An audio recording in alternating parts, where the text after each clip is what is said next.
In this video, we're going to be discussing the different types of airspace that every pilot needs to know about. This is one of the most important subjects for new pilots because every type of airspace that you operate in has different rules, and if you're operating under visual flight rules or VFR, you also have different weather minimums. In some cases, you might even need special equipment before you can operate in that airspace. So stick around and let's talk about airspace. Welcome to Free Pilot Training. I'm Josh, and today we're talking about the different types of airspace. And there's a lot to talk about when it comes to this topic, but the main thing I want you to know about is that these different types of airspace exist to keep aircraft from running into each other, and also to keep aircraft out of dangerous places. If you're like me, you probably don't want to get shot down by a missile for flying into an area where you shouldn't be. In fact, I was flying the other night in the C-130 and I could actually see the Army shooting anti-aircraft rounds into the air in one of these areas for practice. Can you imagine flying through there in your 172? Yeah, that doesn't sound fun to me. Anyway, when it comes to airspace, there are basically four types that you need to know about. These are controlled airspace, uncontrolled airspace, special use airspace, and other airspace. In this series, I'm going to explain all these in detail, but in this lesson, we're mainly going to focus on controlled and uncontrolled airspace. When it comes to controlled and uncontrolled airspace, these are divided up into 6 different classes. Here in the US, we have Alpha, Bravo, Charlie, Delta, Echo, and Golf. And by the way, if you haven't already done so, you're really going to want to memorize the phonetic alphabet as soon as possible because you're going to be using that quite a bit as a pilot. Don't worry about memorizing the phonetic numbers, but you will need to know the phonetic letters. You will get cool points though if you use the word niner on the radio, but if you use fife or tree, we're all going to laugh at you. Then everyone here should already know their Morse code, so I'm not too worried about that. I'm just kidding. Only nerds know Morse code. You don't actually need to know that to become a pilot. Anyway, once again, we have 6 classes of airspace that you need to know about. And once again, these are Alpha, Bravo, Charlie, Delta, Echo, and Golf. And these all fall into 2 categories, controlled and uncontrolled airspace. Class Alpha through Echo are all controlled airspace, while Class Golf is uncontrolled. Now, some countries do have Class Foxtrot airspace, which can be controlled and uncontrolled, but pilots here in the US don't need to worry about that, so don't waste your brain cells going down that rabbit hole. But here's something I want you to remember.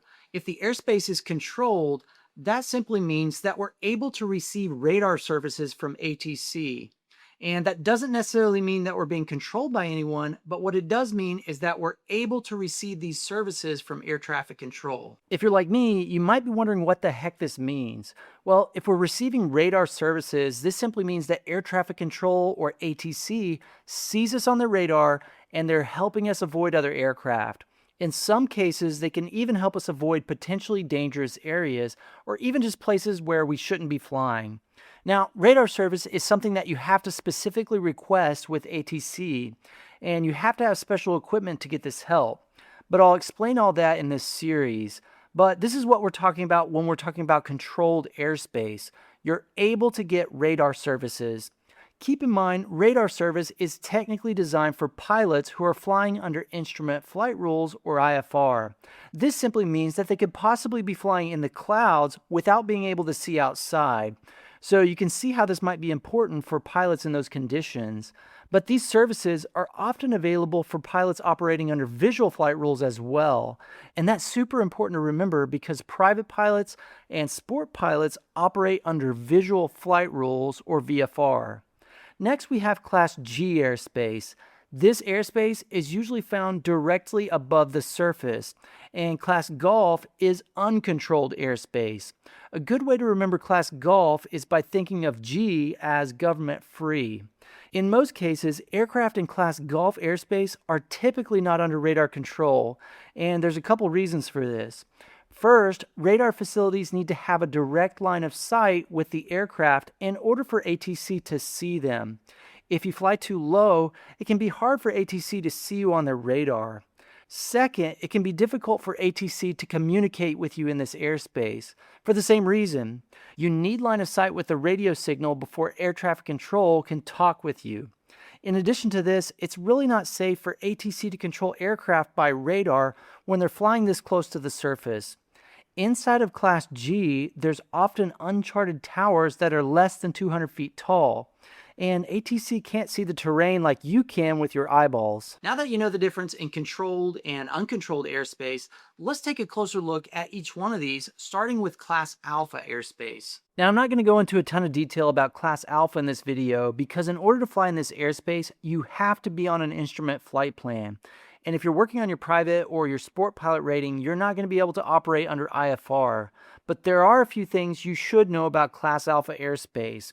In most places here in the US, Class Alpha starts at 8,000 feet and goes all the way up to flight level 600. And hopefully I didn't just confuse the heck out of you there.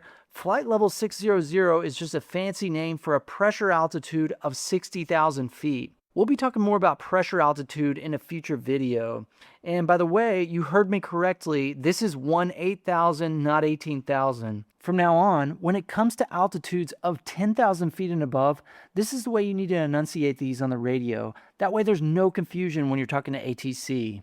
For example, instead of 10,000, you should say 10,000. This is 1,000, 2,000, 3,000, and so on. I know this seems stupid, but I want to bring it up now so you can start getting used to this format. Also, this is not 1,200, this is 1,200.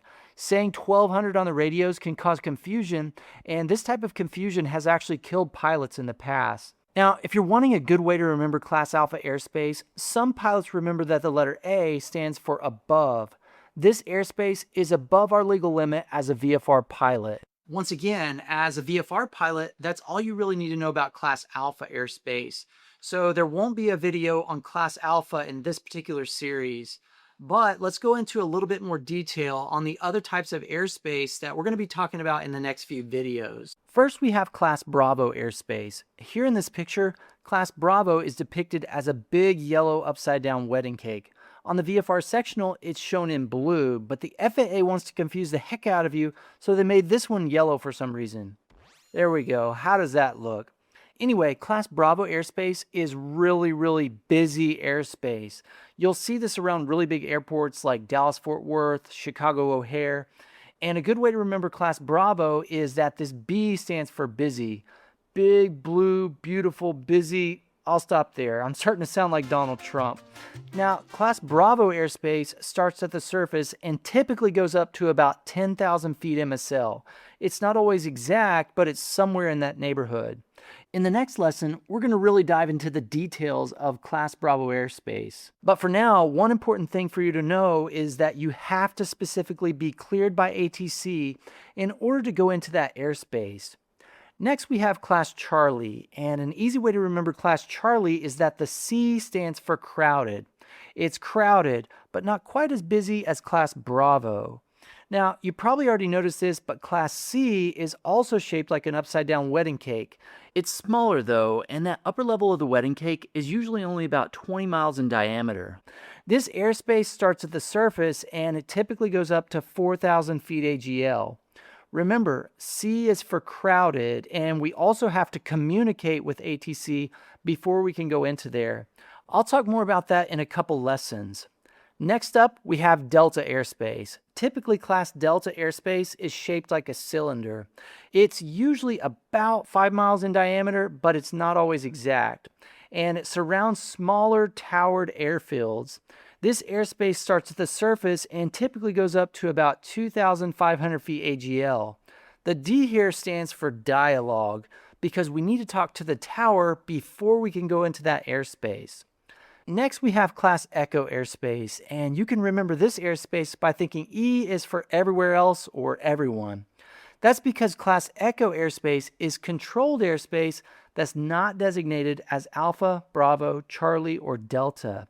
Most of the time, Echo starts at 1,200 feet AGL and goes up to the bottom of Class Alpha. Sometimes in busier areas, Echo will start at 700 feet AGL though. I'll explain that more in a few lessons, but the big thing I want you to remember right now is that Class Echo is controlled airspace, which might seem weird because technically you don't need to talk to anyone and you don't need to use radar services. Just remember, controlled airspace just means that we have the option to use radar services. Last but not least, we have Class Golf.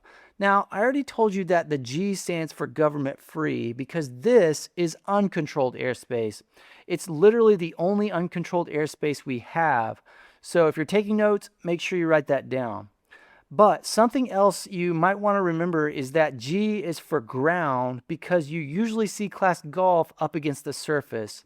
Basically, Class Golf is everything that's not Alpha, Bravo, Charlie, Delta, or Echo. And it's the least restrictive of all the airspace classes. Hey, I hope you learned something from this video. In the next video, we're going to be going into more detail on Class Bravo airspace. So be sure to check out that video. Don't forget to check out freepilottraining.net if you need an endorsement for the written exam. Thanks for watching. We'll see you.